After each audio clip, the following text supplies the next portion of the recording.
Bienvenidos a este espacio de información sobre inmigración en los Estados Unidos, con los abogados Alejandro Vázquez Sánchez y Luis Negrón.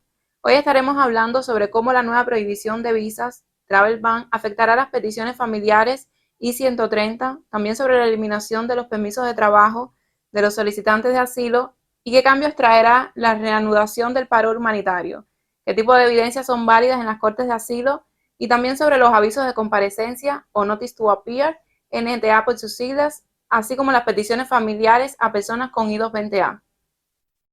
Bien, abogado, la primera pregunta sería, ¿la nueva prohibición de viajes desde Cuba y Venezuela a los Estados Unidos podría afectar a las aplicaciones de las peticiones familiares?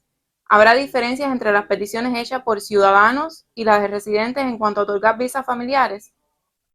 Ok, vemos que a partir de junio 9 del 2025, después de las 12:01 pues se está implementando el nuevo, en inglés le llaman el Travel Ban, que es la prohibición de viaje a distintos países, entre ellos está Venezuela, Cuba y Haití. Hay una prohibición, que una es total y una es parcial. Cuba y Venezuela caen entre las prohibiciones parciales o las restricciones parciales, perdón, en que las personas pues estarían restringidas, no van a otorgar visas, por ejemplo, visas no inmigrantes, entre ellas están las visas de viaje, las visas de turistas B1, B2, visas de estudiante, incluyendo la visa F, la visa M, la visa J, que es una de intercambio. Todas esas visas a partir de la prohibición no se van a otorgar a personas de estos que pertenezcan a estos países. También hay una prohibición en términos de visas no inmigrantes que incluyen también, por ejemplo, otras visas que no necesariamente cayeron en estas primeras que mencioné, pero también hay una exención que le permite a las personas que soliciten visas, por ejemplo, L, visas O, que son visas de extraordinarias, visas de atletas, visas P y otras visas, pues no caen dentro de la excepción. También los ciudadanos americanos que estén haciendo alguna solicitud de visa para familiares, pues también estarían exentos, tanto las visas inmediatas como las visas de preferencia. Entonces, todo esto lo tenemos que ver en el contexto de que las visas que ya fueron otorgadas anteriormente, antes de que se entrara en vigor esta prohibición, el 9 de junio del 2025, pues esas visas pues van a permanecer válidas todavía, no las van a revocar. Sin embargo, los oficiales en los puertos de entrada son los que van a tener el último decir si la persona puede ingresar o no puede ingresar a los Estados Unidos. Pero hasta ahora, las visas que hayan sido otorgadas anteriormente, antes de la prohibición, se van a mantener vigentes, no van a ser revocadas hasta donde tenemos entendido. Ok, la siguiente pregunta. En el caso de los inmigrantes con visas vigentes que estén dentro de Estados Unidos, ¿esta prohibición de viaje pudiera afectar sus aplicaciones de asilo en caso de tenerlas? No, para nada. Esta prohibición de viajes no en nada afecta los casos de personas que estén dentro de los Estados Unidos que hayan solicitado asilo. Están cubiertas también las personas que se consideran refugiados y las personas que estén solicitando, hayan solicitado withholding of removal, que es retención de una deportación, y que estén solicitando amparo bajo la Convención contra la Tortura, o en inglés se le conoce como el Convention Against Torture. Y No en les caso afecta. de hacer la aplicación por primera vez, ¿le afectaría? No les afectaría si están dentro de los Estados Unidos, no les afecta. Ok. La siguiente sería, ¿en qué consiste la reanudación del procesamiento de personas con paro humanitario? ¿Se pudiera esperar cambios en el tipo de procesamiento para obtener estatus legal? Ok, bueno, en mayo 28 de este año, bajó una decisión del Tribunal Federal de Massachusetts en el cual se estaba diciendo la Corte que aquellas solicitudes que habían sido enviadas a UCIS de personas que habían entrado con el parol humanitario, pues se iban a poner en pausa y se iban a llevar a cabo unas medidas más restrictivas en términos de ellos, las investigaciones que tenían que hacer para determinar si en un momento dado se había cometido algún tipo de fraude o había alguna inconsistencia en esas aplicaciones. Eso incluía dentro de ese escrutinio más estricto, por ejemplo, las solicitudes de residencia, las solicitudes de permisos de trabajo, las aplicaciones de asilo, entre otras. Entonces, ahora acaban de implementar el nuevo reglamento en estos días, creo que fue ayer que salió, que están revocando los paroles humanitarios y están revocando los permisos de trabajo. Y entonces las personas están recibiendo correos electrónicos que efectivo inmediatamente, pues esos permisos de trabajo están siendo revocados y también los paroles humanitarios. Así que es importante que esas personas hayan hecho algún tipo de medida o hayan solicitado algún tipo de cambio para legalizarse en los Estados Unidos, porque ya es inmediato la revocación de tanto del paro humanitario como de los permisos de trabajo.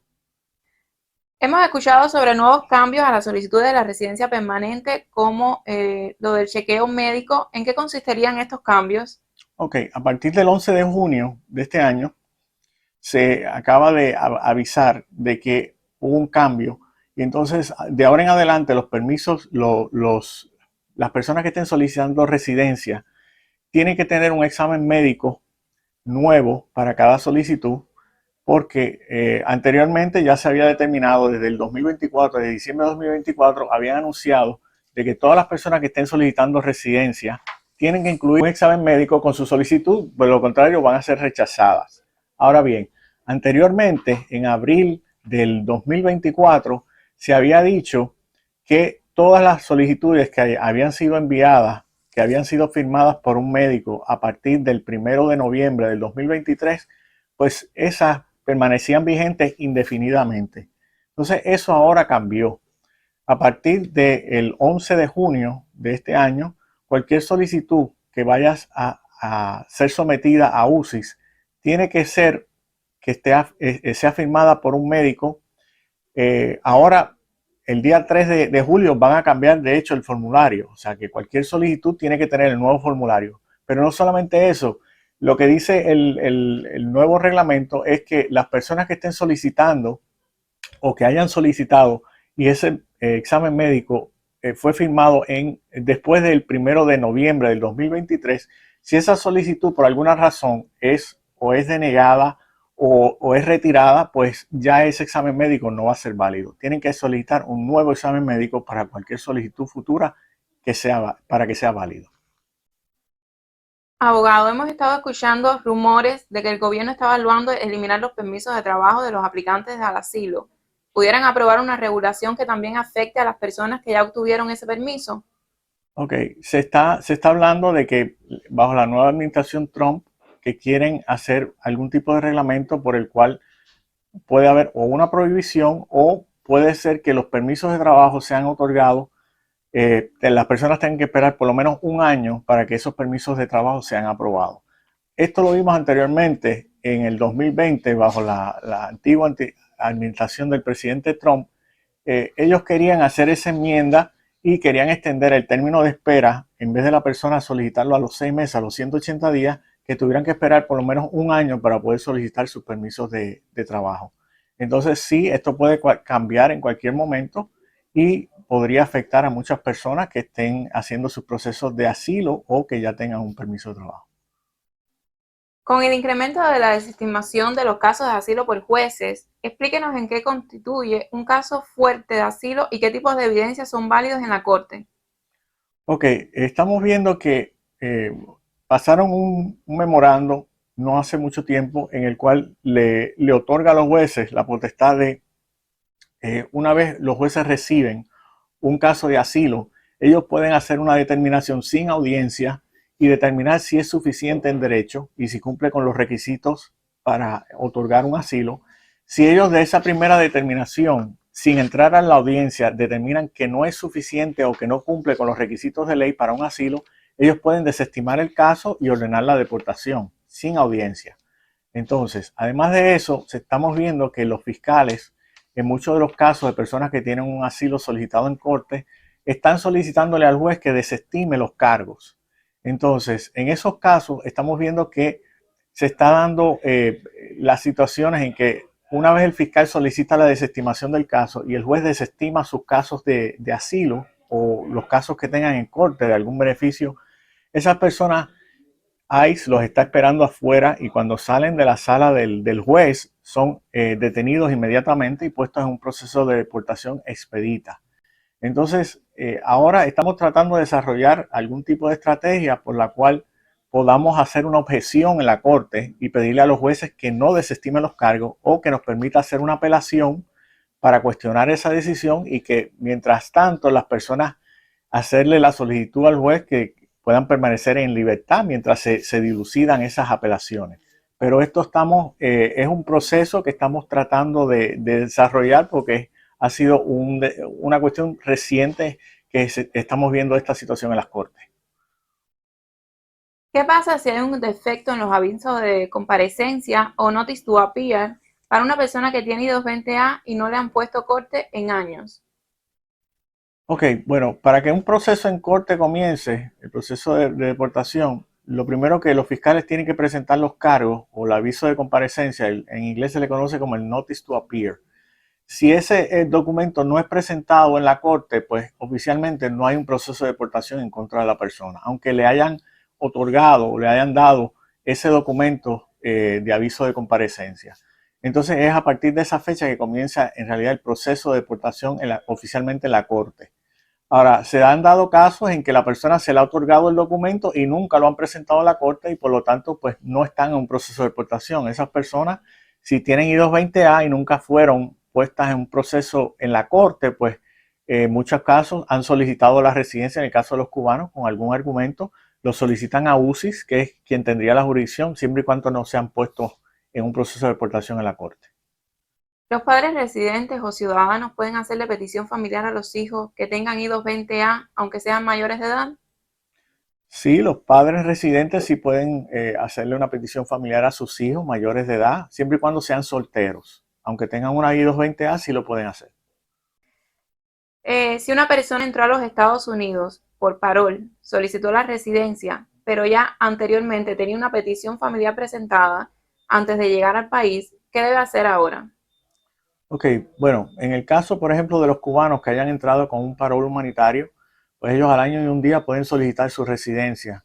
Y si había una petición familiar pendiente, pues ese proceso pues sigue su curso paralelo o la persona puede continuar con su proceso de residencia. Una vez le otorguen la residencia, puede pedir que se elimine o se cancele ese proceso de la petición familiar. ¿Por qué algunas personas con I-220A sin corte que aplicaron a la residencia con USCIS le pusieron la corte unos meses después de hacer esta aplicación? Ok, eso no, o sea, no hay una contestación que yo le pueda dar válida en términos de que no necesariamente es caso a caso. Si UCIS o los fiscales deciden que quieren presentar el NTA en los cargos en la corte, pues a partir de ese momento es que comienza el proceso de deportación.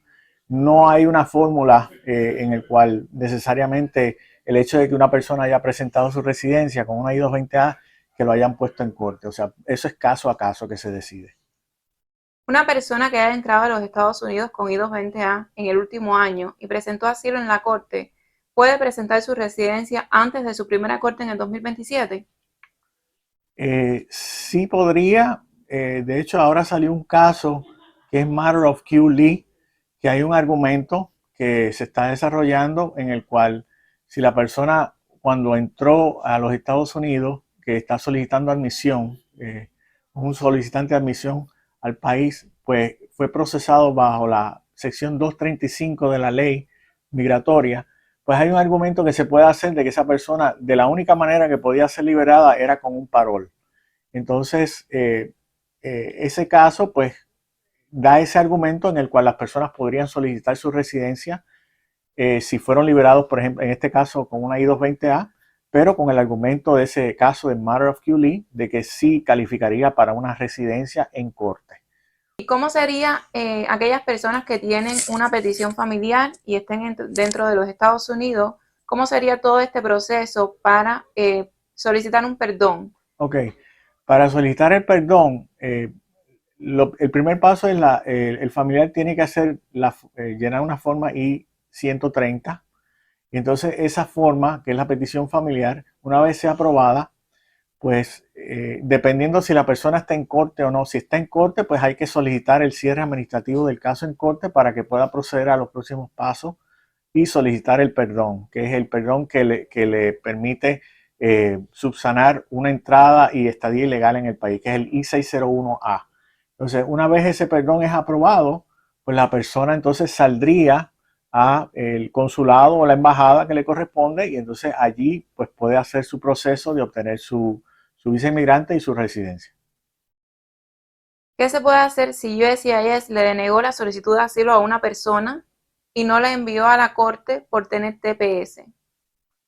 Ok, esa pregunta necesitaría un poquito más de información para poderla contestar, porque normalmente cuando la persona tiene un asilo afirmativo, no es que le denieguen el caso, sino lo que hacen es que lo refieren para la Corte de Inmigración para que tenga una segunda oportunidad delante de un juez para que ese caso sea dilucidado. En ese caso, no sé, puede haber sido que como la persona tenía un TPS, pues decidieron no referir el caso a la Corte, o puede haber sido que un error que no refirieron el caso a la Corte, pero necesitaría más información para poder contestar la pregunta correctamente. Esto ha sido todo por hoy. Muchas gracias por toda la información. Muchas gracias.